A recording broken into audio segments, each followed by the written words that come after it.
안녕하십니까. 박형철의 노화 방주 방송을 시작하겠습니다. 오늘은 하나님 과연 존재하는가 라는 중요한 주제를 살펴보고자 합니다. 당신은 하나님이 존재하고 그 신이 인간 세계를 다스리고 있다고 생각하고 있는지요? 하나님 과연 존재하는가에 대해 아래 5가지를 통해 살펴보도록 하겠습니다. 첫째, 하나님의 존재를 그의 업적으로 보고 알게 됩니다. 하나님은 지구와 삼라만상을 창조하신 건축자 혹은 제1원인 되십니다. 우리가 타고 다니는 자동차를 보게 된다면 누군가 숙련된 장인이 이것을 제작했다고 말할 것입니다. 세계는 저절로 만들어질 수 없습니다. 위대하신 하나님이 아니시라면 그 누가 지구를 허공에 매달 수 있겠습니까? 누가 하늘을 빛나는 별자리와 반짝이는 빛들이 점점이 박힌 공창과 같은 값진 가구들로 장식할 수 있겠습니까? 누가 지구에 그 옷을 입히겠습니까? 풀과 곡식으로 덮고 들꽃으로 치장하며 황금으로 부유하게 만들 수 있을까요? 오직 하나님뿐이십니다. 진리의 말씀 성경 욥기서 38장에서 이렇게 하나님이 욥에게 묻습니다. 5절에 누가 이 땅을 설계하였는지 너는 아느냐? 19절 빛이 어디에서 오는지 아느냐? 24절 해가 뜨는 곳에 가본 적이 있느냐? 25절에 천둥 번개가 가는 길을 낸 이가 누구냐? 26절에 광야에 비를 내리는 이가 누구냐? 27절 굳은 땅에서 풀이 돋아나게 하는 이가 누구냐? 38절 누가 지혜로워서 티끌을 진흙덩이로 만들고 그 진흙덩이들을 서로 달라붙게 할 수 있느냐? 39절 내가 사자의 먹이를 계속하여 될 수 있느냐?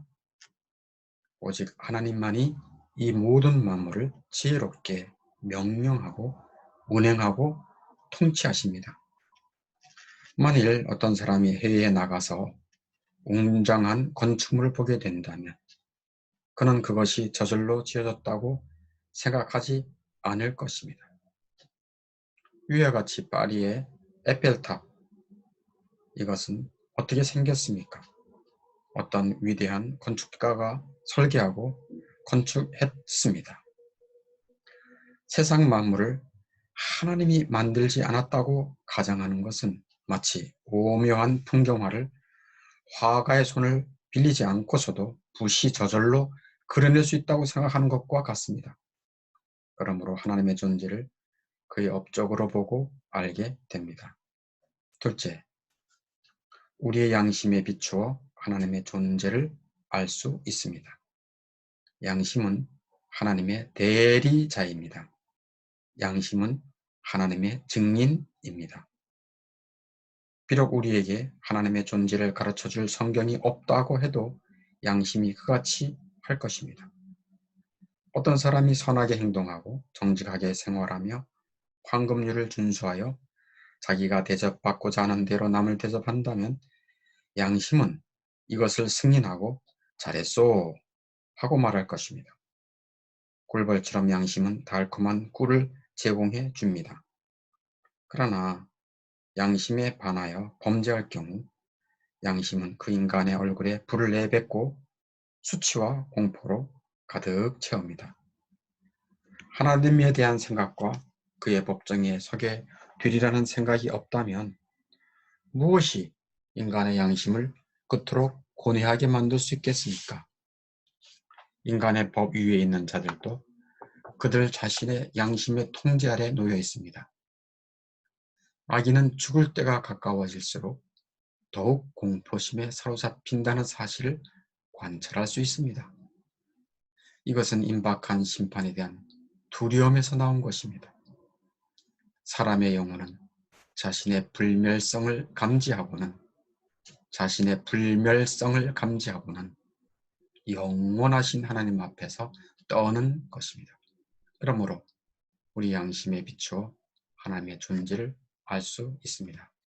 셋째, 하나님이 존재하신다는 사실은 모든 인류의 보편적 동의에 의해 만국의 합의를 얻은 것으로 보입니다. 세상 민족마다 종족마다 비록 유일한 하나님을 믿는 것은 아니지만 그래도 어떤 신을 예배하고 있습니다. 진리의 말씀을 전했던 사도 바울이 아테네에 가서 놀라운 사실을 발견합니다. 그들은 알지 못하는 신에게 예배하였던 것입니다. 그들은 비록 어느 신에게 예배해야 할지 알지 못하면서도 신께 예배드려야 한다는 사실은 알고 있었던 것입니다. 여기에서 중요한 것을 한 가지 짚고 넘어가고자 합니다. 그것은 하나님은 오직 한 분이십니다 라는 진리입니다. 우리에게 아버지가 한 분 계시듯이 우리 영들의 아버지는 한 분 하나님이십니다. 세상을 지으신 하나님도 한 분 하나님이십니다. 만일 전능한 하나님이 둘이 존재한다면 우리는 언제나 양자 간의 갈등 속에 혼란에 빠지고 말 것입니다.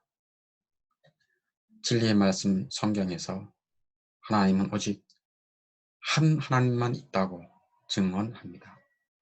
이사야서입니다. 이사야 45장 21절에 나 외에 다른 신이 없나니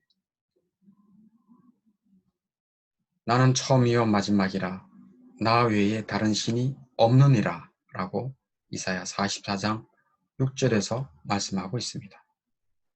넷째, 하나님이 존재한다는 것은 미래의 일에 대한 그분의 예언을 통해 알 수 있습니다. 미래에 분명히 일어날 일들을 예언할 수 있는 그분이, 미래에 예언할 수 있는 그분이 곧 참된 하나님이십니다. 사람은 미래를 예언할 수가 없기 때문입니다. 하나님은 처녀가 잉태하리라고 예언하였습니다. 진리의 말씀 성경에서 분명하게 예언합니다. 이사야 7장 14절에 보면 보라, 처녀가 잉태하여 아들을 낳을 것이요 그 이름을 임마누엘이라 하리라. 그 예언대로 약 2000년 전 이스라엘 땅에서 처녀 마리아가 예수님을 잉태하여 낳았습니다. 하나님은 유대인들이 바벨론에서 70년 동안 포로가 될 것이라고 예언하였고 누가 구원자가 될 것인지도 예언하였습니다. 바벨론 포로에서 유대인을 구원할 자는 페르시아의 왕 고레스였습니다. 진리의 말씀 성경 이사야 45장 1절에 내가 그의 오른손을 붙들고, 여기서 그의 오른손이란 고레스입니다.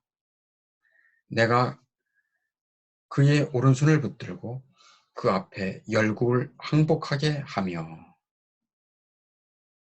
세계 역사에서 실제로 고레스가 페르시아의 왕이 되어 바벨론 제국을 정복하고 유대인들에게 관용을 베풀어 그들의 땅으로 들어가게 했을 뿐 아니라 성전까지 지을 수 있도록 건축물에 필요한 것들을 제공했던 것입니다.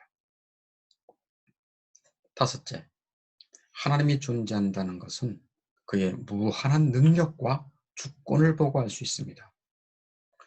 누구에게도 방해받지 않고 행할 수 있는 그가 곧 참된 하나님이십니다. 이사야 43장 13절에 이렇게 말씀합니다. 내가 행하리니 누가 막으리요? 내가 행하리니 누가 막으리요? 이사야 45장 7절에서도 나는 빛도 짓고 어둠도 창조하며 나는 평안도 짓고 환난도 창조하나니 나는 여호와라. 이 모든 일을 행하는 자니라. 하나님은 인간들이 꾸미는 계획들을 아시며 그들의 전차 수레바퀴를 꺾으십니다. 그는 점쟁이들을 미치게 만듭니다. 이사야 44장 25절에 점치는 자들을 미치게 하며 하나님은 군왕들의 기세를 꺾으시고 바다를 잔잔케 하시며 악인들을 벌하시고 마귀를 사슬로 묶으십니다.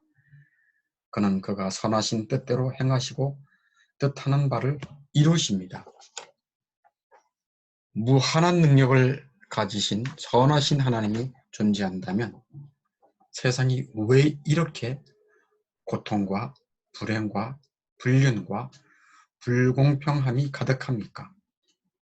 하나님은 저 멀리 떨어져 있어 세상의 일에서 혹시 손댄 것은 아닙니까? 세상에서는 일들이 대단히 불공평하게 진행되는 것처럼 보입니다. 즉, 악인이 잘 되고 형통합니다. 범죄한 부자는 무죄가 되고 무죄한 가난한 자는 유죄가 되기도 합니다. 그래서 사람들은 하나님이 안 계시다라고 생각합니다. 그렇지 않습니다. 하나님이 존재하기 때문에 그는 공의로 행하시고 사람들에게 공평하게 보응하실 것입니다. 하나님의 공의는 미뤄 놓았을 뿐이지 사라지지 않습니다. 하나님의 심판은 더디어 오는 것처럼 보이지만 엄중합니다. 하나님은 가장 좋은 친구이시지만 또한 가장 무서운 대적이 되실 수 있습니다. 한 방울의 쾌락을 즐기기 위해 진노의 바닷물 전부를 마시는 사람은 얼마나 어리석은지요. 지금까지 하나님은 과연 존재하는가에 대해 5가지로 살펴보았습니다. 첫째, 업적입니다. 하나님의 존재를 그의 업적으로 보고 알게 됩니다. 둘째, 양심입니다. 우리 양심에 비추어 하나님의 존재를 알 수 있습니다. 셋째, 보편적 동의입니다. 하나님이 존재하신다는 사실은 모든 인류의 보편적 동의에 의해 만국의 합의를 얻은 것으로 보입니다. 네 번째, 예언입니다. 하나님이 존재한다는 것은 미래 일에 대한 그분의 예언을 통해 알 수 있습니다. 마지막 5번째로 하나님의 무한한 능력과 주권입니다. 하나님이 존재한다는 것은 그의 무한한 능력과 주권을 보고 알 수 있습니다. 하나님이 존재하시면 우리는 그분께 관심을 가지기 위해 노력해야 합니다. 광산에서 금을 채우라는 심정으로 돈을 벌기 위해 아침부터 밤늦게까지 부지런히 분주하게 움직이는 것처럼 말입니다. 감사합니다. 생명을 구하는 박형철의 노아방주 방송을 마치겠습니다.